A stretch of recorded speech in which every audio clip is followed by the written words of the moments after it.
Good morning student. आज हम chapter first number system के बारे में स्टडी करेंगे। इसमें हम निम्नलिखित बातों के बारे में सीखेंगे, जैसे वास्तविक संख्याएं और उनके दशमलव प्रसार।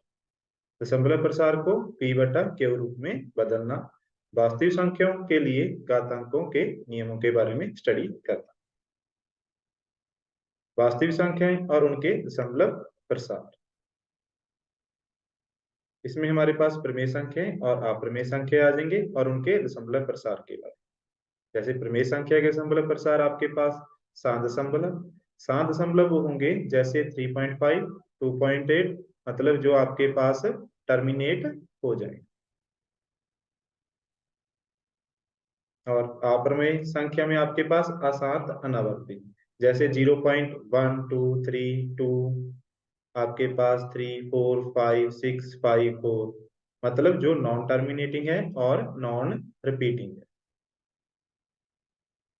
प्रमेय संख्या में आपके पास दो तरह के दशमलव प्रसार होते हैं। 7 दशमलव प्रसार, जैसे 3.5, 2.8, मतलब जो आपके पास टर्मिनेट हो गए, आगे नहीं जाएंगे। ऐसी अशांत आवर्ती। अशांत आवर्ती में आपके पास एग्जांपल क्या आ जाएगी, 0.6666, जो आपके पास नॉन टर्मिनेटिंग हो बट आपके पास वो नंबर क्या करें, रिपीट करें।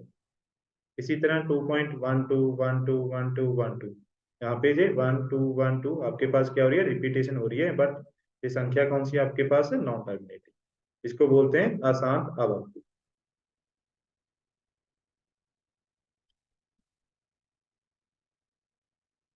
इसके बाद हमने 10/3, 7/8 और 1/7 के दशमलव प्रसार ज्ञात करने। तो उसके लिए सिंपली हम क्या करेंगे, जैसे फर्स्ट एग्जांपल है, 10 को 3 के साथ हमने डिवाइड कर दिया।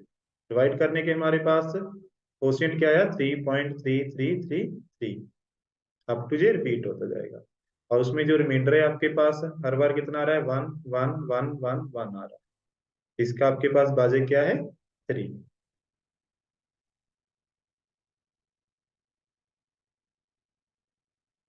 इसी तरह से सेकंड एग्जांपल में हम 7 को 8 के साथ डिवाइड करेंगे। इसको डिवाइड करने के बाद हमारे पास कौन सा कोशिएंट आएगा, 0.875, और लास्ट में रिमाइंडर हमारे पास 0 आएगा। और इसके रिमाइंडर कौन से थे हमारे पास, 6, 4 और 0। भाज्य है हमारे पास यहाँ पे 8। इसी तरह से 1 को 7 के साथ डिवाइड करने पर हमारे पास कोशिएंट आएगा 0.142857। इसके बाद यही संख्या आपके पास रिपीट करने लग जाएगी। इसके आपके पास रिमाइंडर कौन से आएंगे, 3, 2, 6, 4, 5, 1, जब इसको आप डिवाइड करते जाओगे। जैसे आपने पॉइंट के बाद 0 आया, 7 को 1 पे लेके गए 7, उसमें से 10 में से 7 गए आपके पास 3, फर्स्ट रिमाइंडर 3 आया। इसके बाद 30, 20, 8, 4 पे गया आपके पास और रिमाइंडर कितना आया, 2 आया। देन नेक्स्ट ऑन 6 आएगा, 4 आएगा, 5 आएगा, 1 आएगा। आफ्टर दिस ये दोबारा से संख्या आपके पास रिपीट करने लग जाएगी, 3, 2, 6, 4, 5, 1, वाजिक 7 है। तो एक बात जहाँ पे और ध्यान रखने वाली बात है, जिससे हम डिवाइड करेंगे, जैसे 7 से डिवाइड कर दिया और जो इसके शेषफल है आपके पास रिमाइंडर है, इनकी जो संख्या है वो 7 से क्या आएगी, कम आएगी, हमेशा भाजिक से कम आती है। कितनी संख्या जहाँ पे रिपीट हो रही है, 1, 3 हो गया, 2 आपके पास सेकंड संख्या होगी, 6 थर्ड संख्या होगी, 4 फोर्थ संख्या होगी, 5 फिफ्थ संख्या होगी और 1 सिक्स संख्या। तो 6 नंबर आगे जो आपके पास यहाँ पे रिपीट कर रहे हैं। इसके बाद ये 7th नंबर पे नहीं जाएगा, हमेशा जो भाजिक है उससे कम रहेगा। अगर भाजिक जहाँ पे मान लो 3 होता तो ये संख्या 3 से कम आती है। इसी तरह से हमारे पास इसके जो कोशिएंट है वो भी 1, 2, 3, 4, 5, 6, पॉइंट के बाद 6 है, इसके बाद ये रिपीट करने लग जाएंगे। ये किससे कम होंगे, जो इसका भाजक है 7 है तो 7 से ये क्या होंगे आपके पास, कम होंगे हमेशा। नेक्स्ट देखते हैं। तो हमने कुछ चरण के बाद शेष जहाँ आपके पास या तो 0 आ जाता है, जहाँ स्वयं की आपके पास क्या करेगा, वो पुनरावृत्ति, मतलब वो रिपीटिशन करने स्टार्ट कर देगा। जो रिमाइंडर है आपके पास, उसकी जो आपके पास एंट्रीज हुई थी उनकी संख्या हमेशा भाजिक से कम होगी। जैसे पिछली एग्जाम्पल में हमने देखा था, हमारे पास 7 था, जो आपके पास, जिससे हम जो इसका भाज्य 7 है डिवाइड कर रहे थे, और जो आपके पास शेष थे रिमाइंडर थे, उनकी संख्या क्या थी? 3 2 6 4 5 1। ये कितनी है? 6 है, मतलब ये 7 से कम है। इसी तरह फर्स्ट एग्जाम्पल में हमारे पास भाज्य 3 था, और इसमें जो पुनरावृत्ति रिमाइंडर था वो सिर्फ क्या था? 1। एक ही संख्या थी, वो क्या था? 3 से कम थी।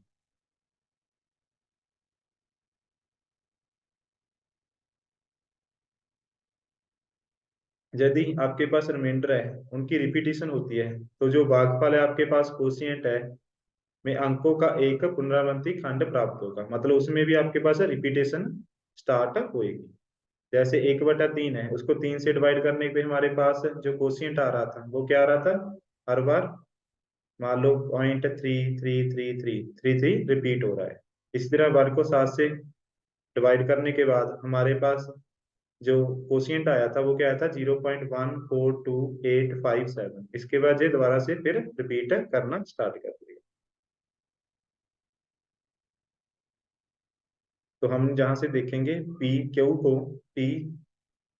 पी को क्यू से भाग कर देने पर दो मुख्य बातें जहां पे घटती हैं। फर्स्ट, या तो जो इसका रिमाइंडर है वो क्या आ जाता है? 0 आ जाता है, जहाँ कभी भी आपके पास वो 0 नहीं आएगा।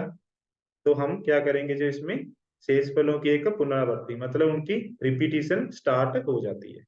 जब भी पी को क्यू से स्टार्ट करते हो, कोई भी आपके पास रैशनल नंबर है, उसमें या तो रिमाइंडर क्या आएगा? 0 आएगा, या कभी भी 0 नहीं आएगा। बट उसमें क्या है, जो रिमाइंडर आपके पास संख्याएं आएंगी वो क्या होते जाएंगी? रिपीटिशन हो जाएगी किसी ना किसी एक स्टेप के बाद। तो फर्स्ट एग्जांपल हम देखते हैं, 3.142678। एक आपके पास कौन सी संख्या है? परिमेय संख्या है, रैशनल नंबर है। इसको हमने पी बटा क्यू रूप में लिखना है। यहाँ पे पी और क्यू आपके पास कौन से इंटीजर्स हैं, और Q does not equal to 0। तो इसको कैसे लिखेंगे हम? सिंपली पॉइंट के बाद कितने अंक हैं आपके पास? 1 2 3 4 5 6। तो उसके नीचे हम डिवाइड कर देंगे, 1 के नीचे 6 जीरोस लगा देंगे। तो ये बिल्कुल सिंपल है। अगर आपके पास पॉइंट के बाद कौन सी टर्म आ जाए, जे टर्मिनेटिंग टर्म हो आपके पास, मतलब आगे संख्या ना बढ़ती हो, सिर्फ जहां तक की हो, उसको सिंपली पी बटा क्यू फॉर्म में कैसे लिखना है? 1 के बाद, पॉइंट के बाद जितनी भी आपके पास संख्या है उतनी जीरो से लगा देते। इसके बाद सेकंड देखते हैं, 0.333। मतलब इसको लिख सकते हैं 0.3 के ऊपर ये बार लगा देंगे। इसका मतलब है ये जो संख्या 3 है, ये इसकी क्या हो रही है आपके पास? रिपीटेशन हो रही है। तो इसको भी हमने पी बटा क्यू फॉर्म में लिखना है। तो इसको देखते हैं कैसे लिखें हम। तो हम x मान लेते हैं इस संख्या को। ये x किसके इक्वल है हमारे पास? 0.333। इसके बाद रिपीटिशन कितने नंबरों की हो रही है? सिर्फ वन संख्या की हो रही है, एक नंबर की। मतलब 3 के बाद 33 आता जाएगा। अगर पॉइंट के बाद सिर्फ एक नंबर की रिपीटिशन हो तो हम दोनों तरफ 10 से मल्टीप्लाई कर देंगे। अगर दो संख्या की हो तो 100 से कर देते हैं। अगर तीन संख्या की रिपीटेशन हो तो 1000 से मल्टीप्लाई कर देते हैं इसका सोल्यूशन निकालने के लिए। तो हमने क्या किया? बोथ साइड 10 से मल्टीप्लाई किया। 10 से मल्टीप्लाई करने के बाद लेफ्ट साइड हमारे पास 10x आ जाएगा, और राइट साइड हमारे पास पॉइंट जहां से शिफ्ट होके यहाँ चला गया, 3.333। इसके बाद 3.33 को हम कैसे लिख सकते हैं? 3 + x, बिकॉज x हमने क्या माना था? 0.3333। इसमें जो ऐड करेंगे हमारे पास यही संख्या आपके पास बन जाएगी, 3.33। तो आगे हमारे पास 10x किसके इक्वल आ जाएगा? 3 + x के। अब x हमारे पास राइट साइड पे है, इसको लेफ्ट साइड पे लेके जाएंगे तो किसका हो जाएगा आपके पास? नेगेटिव का। तो 10x में से एक x आपके पास सब्ट्रैक्ट करें, कितने आए? 9x equal to 3। अब 9x के साथ मल्टीपल में है, इसको हम राइट साइड लेके जाएंगे तो किस में आ जाएगा? जी डिवाइड का। तो x इज इक्वल टू 3/9, मतलब 3 को 9 से कट करने के बाद हमारे पास कितना आ जाएगा? 1/3। तो x इज इक्वल टू 1/3। तो हमने 0.333 जो आपके पास एक प्रमेय संख्या थी पी बाई क्यू रूप में, उसको लिख दिया, जहाँ पे 1/3 के इक्वल आ जाएगा। इसी तरह से हम सेकंड एग्जांपल देखते हैं, 1.272727। तो इसको हम कैसे लिख सकते थे? 1.27 के ऊपर बार लगा देंगे, बिकॉज 272727 ये दो नंबर हैं जो रिपीट हो रहे हैं। इसको भी हमने p बटा क्यू फॉर्म में लिखना है। तो इसको p बटा क्यू फॉर्म में लिखने के लिए सेम प्रोसेस है, हम x मान लेते हैं 1.272727। अब पॉइंट के बाद कितनी संख्या रिपीट हो रही है हमारे पास, यहाँ पे दो संख्या रिपीट हो रही है। तो इसका मतलब हम बोथ साइड किससे मल्टीप्लाई करेंगे, 100 से। तो 100 से दोनों तरफ मल्टीप्लाई करने के बाद हमारे पास क्या आएगा, 100x इक्वल टू 127। यहाँ से 100 से मल्टीप्लाई कर दिया तो 2 पॉइंट जहाँ पे शिफ्ट हो जाएंगे आगे। तो 127.272727 अप टू जे जाता जाएगा आगे। तो 1.27 को हम कैसे लिख सकते हैं, 126 प्लस 1.272727। इसको हमने दो पार्ट्स में स्प्लिट करके जहाँ पे इस तरह से लिखा। अब जो ये संख्या है ये किसके इक्वल हमने मानी थी, ये x के इक्वल थी। तो जहां से हमारे पास 126, इसकी जगह हम क्या लिख सकते हैं, x, जहाँ पे लेफ्ट साइड हमारे पास 100x। तो 100x में से आपने जो x है लेफ्ट साइड चली जाएगी, लेफ्ट साइड से किसका हो जाएगा आपके पास नेगेटिव का। तो 100x में से एक x गए, हमारे पास कितने आ जाएंगे 99x। तो 99x किसके इक्वल आ जाएगा हमारे पास 126। अब 99x मल्टीपल में है, इसको राइट साइड में लेके जाएंगे तो ये किसका हो जाएगा डिवाइड का। तो x इज इक्वल टू 126/99। इसको आगे कट करने के बाद हमारे पास कितना आ जाएगा 14/11। तो जो हमारे पास ये संख्या थी 1.272727 को हमने p बटा क्यू फॉर्म में जहाँ पे लिख दिया।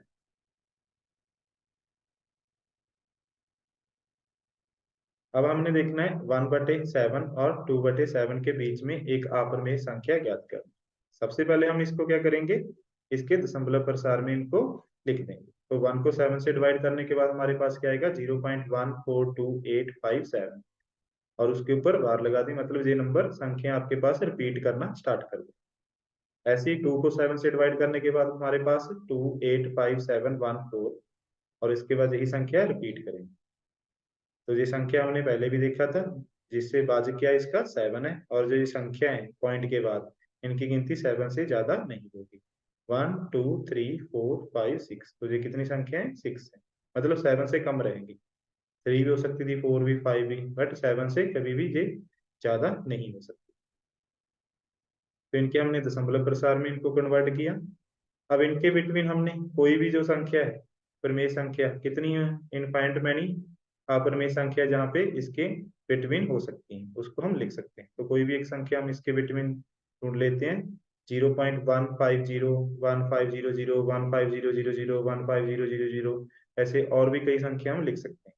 मतलब पॉइंट के बाद वो संख्या लिख देंगे जो इसके बिटवीन हो, बीच में हो, बट वो क्या करे आपके पास रिपीटिशन ना हो, उसकी नॉन रिपीटिंग नंबर हो, मतलब नॉन टर्मिनेटिंग हो और नॉन रिपीटिंग, रिपीट ना करे। जैसे 15015001500015000 इस तरह से आप कोई और संख्या भी लिख सकते हो जो इनके बिटवीन हो आपके पास।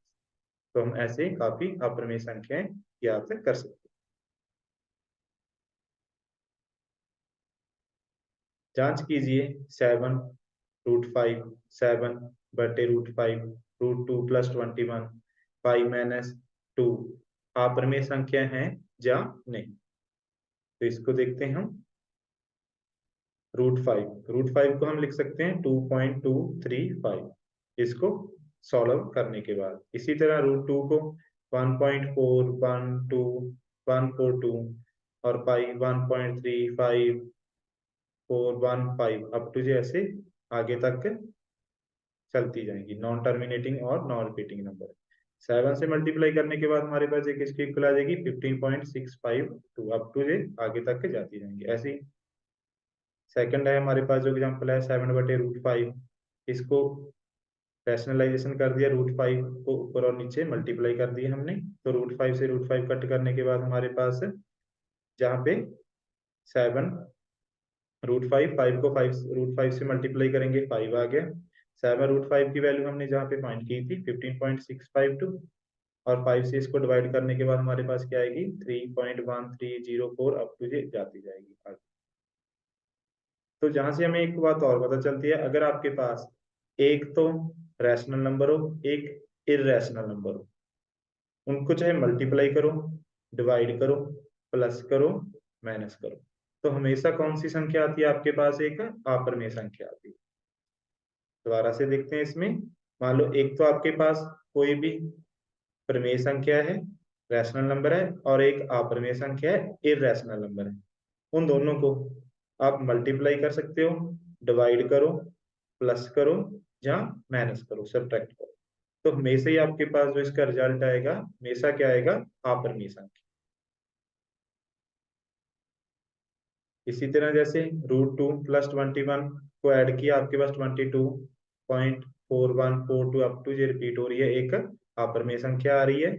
इसी तरह पाई में से 2 को सब्ट्रैक्ट करने के बाद 1.1415 अप टू जैसे जाएगी, एक अपरिमेय संख्या आ रही है। तो ये एक रिजल्ट आपके पास यहाँ से रेडी हो जाएगा। अगर आपके पास एक परिमेय संख्या है, एक अपरिमेय संख्या है, उनको आप चाहे सम करो, सब्ट्रैक्ट करो, डिवाइड करो, मल्टीप्लाई करो, हमेशा आपके पास एक अपरिमेय संख्या है। ये सिर्फ किस केस में होगा? एक प्रमेय होनी चाहिए और एक अपरमेय, तो उसका रिजल्टेंट हमेशा अपरमेय संख्या आएगा। तो ये सभी आपके पास कौन सी संख्या है? अपरमेय संख्या। इसी तरह से 2√2 + 5√3 और √2 - 3√3 को हमने ऐड करना है। तो ऐड करने के बाद देखते हैं हमारे पास कौन सी संख्या है। तो इन दोनों को हम ऐड करेंगे, 2√2 और ये √2 है, इसके साथ हम इसको ऐड कर देंगे, और 5√3 जहाँ पे तो 2√2 में एक √2 और ऐड कर दें, हमारे पास कितने आ जाएंगे? 3√2 आ जाएंगे। और 5√3 में से 3√3 सब्ट्रैक्ट करने के बाद हमारे पास 2√3 आ जाएंगे। तो हमारे पास इसका रिजल्टेंट क्या आ जाएगा? 3√2 + 2√3। तो ये कौन सी संख्या आ गई? एक अपरमेय संख्या। अब हमने 6√5 को 2√5 से मल्टीप्लाई करना है। तो मल्टीप्लाई करने के लिए क्या करें? 6 को 2 से मल्टीप्लाई कर दो, 5√5 को √5 से। तो हमारे पास ये कितना आ जाएगा? 12 × 5। तो हमारे पास रिजल्टेंट क्या आया है? 60। तो ये एक प्रमेय संख्या है।